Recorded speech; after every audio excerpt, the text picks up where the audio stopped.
Just 24 hours ago, Naomi Gonzalez was considered a rising star in Texas politics. But now the El Paso Democratic lawmaker is facing drunk driving charges. Good evening, I'm Robert Hadlock. And I'm Angie Bevan, in for Leslie Rohde. Police say the 34-year-old lawmaker struck another car, which then hit a cyclist near South Congress and Barton Springs Road. It was around 2 a.m.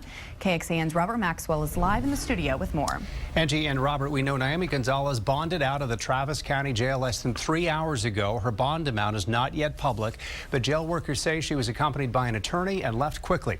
Now, this is the intersection today of South Congress and Barton Springs where the collision happened.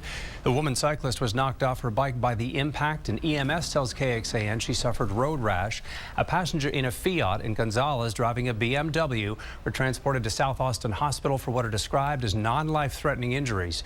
Austin police tell KXAN they conducted a sobriety test with Gonzalez at the side of the road and ended up charging her with DWI.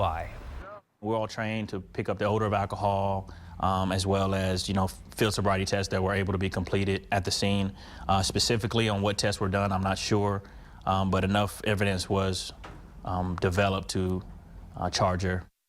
Now, police say Gonzalez was compliant at the scene this morning. Right now, we're waiting on comment from her office. This legislative session, she is vice chair of the Human Services Committee, and she also sits on the House Transparency Committee. It oversees reporting of financial transactions of some state agencies. This session, her second term, she's co-authored or authored 46 bills, and her peers describe her as having a strong work ethic. We'll continue to work this story online and on KXAN News at 9 and 10. In the studio, Robert Maxwell, KXAN News.